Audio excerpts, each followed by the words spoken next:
Hi! ఈరోజు మా వంటింట్లో నేనేం చేస్తున్నాను అనంటే, పెసరపప్పుతోని బొబ్బట్లు చేస్తున్నానండి. క్షీరాబ్ది ద్వాదశి రోజు మేమెప్పుడు ఇలాగా పెసరపప్పుతో బొబ్బట్లు చేసుకుంటామనమాట. ఎందుకంటే క్షీరాబ్ది ఏకాదశికి ఫుల్ ఉపవాసం ఉంటాము. మర్నాడు ద్వాదశి కాబట్టి ఇలాగ ఒబ్బట్లు పెసరపప్పుతో చేసి నైవేద్యం పెడతామనమాట. అయితే నేనొక పావు కేజీ పెసరపప్పు తీసుకొని బాగా కడిగేసుకున్నానండి. ఒక గ్లాసుడనమాట. తీసుకొని బాగా కడిగేసుకొని, ఏ గ్లాస్‌తో అయితే పెసరపప్పు తీసుకున్నానో, ఆ గ్లాస్‌తో 3 గ్లాసులేమొచ్చి వాటర్ పోసుకొని స్టవ్ మీద ఉడికించుకుంటున్నాననమాట. ఇప్పుడు ఒక పావు కేజీకి కొద్దిగా తక్కువ మైదా జల్లించింది తీసుకోండి. ఇది చపాతీ పిండిలా కాకుండా కొంచెం లూజ్‌గానే, మరీ అంత టైటు కాదు, మరీ అంత లూజు కాదు. ఆ విధంగా కలుపుకోవాలనమాట మైదా పిండి. మరీ టైట్‌గా కాదు, మరీ లూజ్‌గా కాదు. కొంచెం నూనె ఎక్కువే పడుతుందండి ఈ మైదా కలుపుకోవడానికి. చూడండి ఈ విధంగా కలుపుకోవాలి. ఇలా ఉండాలనమాట. ఇప్పుడు ఇందులోని నూనె వేసుకొని బాగా మద్దన అన్నది చెయ్యాలి. ఒక 10 నిమిషాలు చేయండి. మద్దన సరిపోతుంది. 10 నిమిషాలు చేసి బాగా కలుపుకోండి. కలుపుకొని మూత పెట్టి పక్కనుంచండి. ఒక పావుగంట నానితే సరిపోతుందండి. లేదు మీరు అరగంట నానబెట్టుకున్నా పెద్ద ప్రాబ్లమ్ ఏముండదు. పావుగంట అయితే సరిపోతుంది. అయితే మైదా పిండిని కలిపి పక్కన ఉంచేసాను కదా! ఈలోపు ఈ పెసరపప్పు ఏమొచ్చి ఉడుకుతున్నదనమాట. ఈ పెసరపప్పు ఉడికిపోతుంది కాబట్టి మనం దగ్గరే ఉండాలి. కొంచెం పలుకుగా ఉన్నప్పుడే మనము వార్చేసుకోవాలనమాట. నేను మైదా పిండిని ఇలా కలిపి మూత పెట్టి పక్కన పెట్టేసుకున్నాను. పెసరపప్పు అయితే ఉడికింది. నేను వార్చేసుకుంటున్నానిప్పుడు.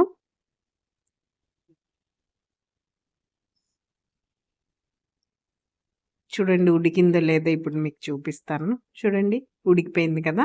అయితే ఇప్పుడు ఈ పెసరపప్పుని ఒక కంచంలోని వేసుకొని చల్లార్చుకుందాము. బాగా చల్లారనివ్వాలి. ఇందులోనే ఇలాచీ వేసియండి.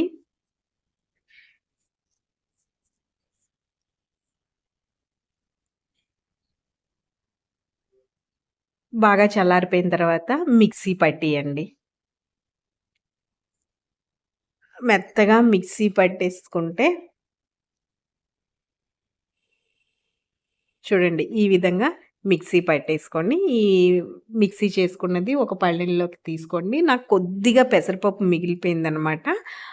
ఉడికించిన పెసరపప్పే. ఆ పెసరపప్పులోనే ఏ గ్లాస్‌తో అయితే మనం పెసరపప్పు తీసుకున్నామో, ఆ గ్లాస్‌తో అంటే పావు కేజీ లెక్క చెప్పాను కాబట్టి, పావు కేజీ పంచదార తీసుకొని, ఆ మిగిలిన పెసరపప్పులోనే ఈ పంచదార కూడా కలిపేసి ఇలా మిక్సీ చేసేసాను.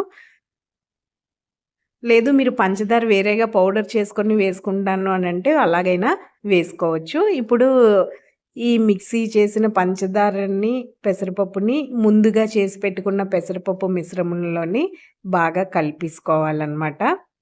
కలిపేసుకొని బూరె సైజు కాకుండా కొంచెం పెద్ద సైజే ఉండన్నది చేసుకోవాలి. చూడండి నేను ఈ సైజు చేస్తున్నాను. పూర్ణం మనకి రెడీ అయిపోయినట్టే. ఇప్పుడు ఈ సైజు చేస్తున్నాను.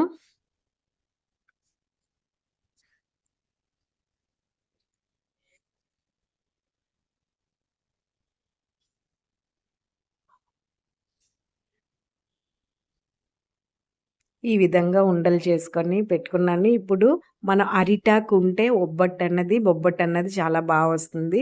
అరిటాకుకి ఇలా నూనె రాసుకోండి.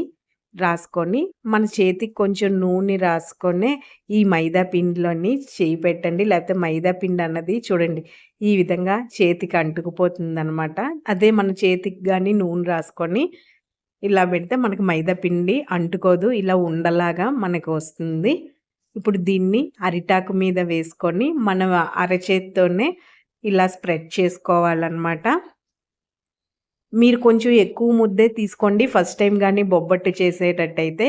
నేను కొంచెం చిన్నదే తీసుకొని బాగా పల్చగా ఇలా చేస్తున్నాను.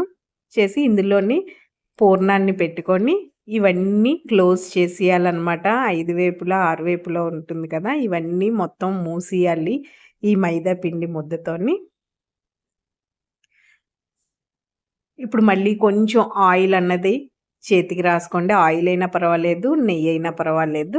చేతికి రాసుకొని దీన్ని ఒబ్బట్లాగా మనము చేత్తోని ఇలాగా ఒత్తేసుకోవాలి.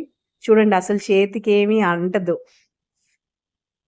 పర్ఫెక్ట్‌గా బొబ్బట్టన్నది వచ్చింది. ఇప్పుడు స్టవ్ మీద తావా పెట్టుకొని, తావా మీద కొద్దిగా నెయ్యి వేసుకోండి. లేదు నూనెతో చేసుకుంటామన్నా చేసుకోవచ్చు. నేనైతే ఎప్పుడు తావా మీద నెయ్యితోనే చేస్తానన్నమాట. నెయ్యి వేసుకొని తావా మీద అది కొంచెం వేడెక్కాక తావా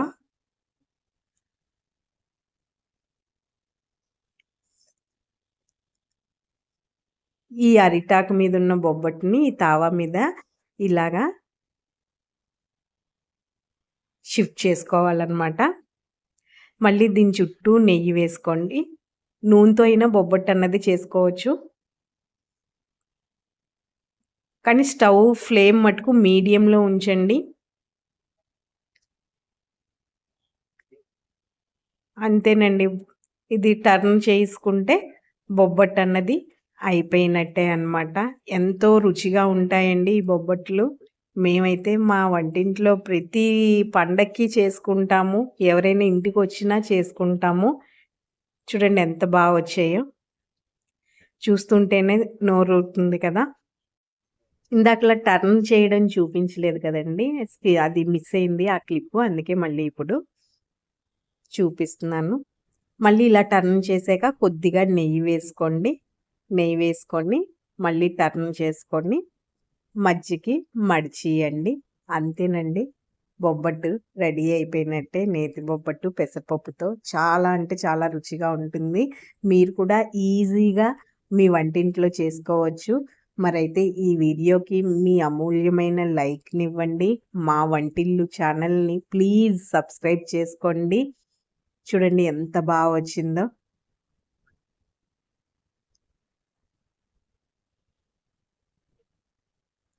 తప్పకుండా మా ఛానల్‌ని సబ్స్క్రైబ్ చేసుకోండి. మీ లైక్ ఇవ్వండి. మరో మంచి స్వీట్‌తో మరో వీడియోలో మీ ముందుంటాను. ఓకే. Thank you.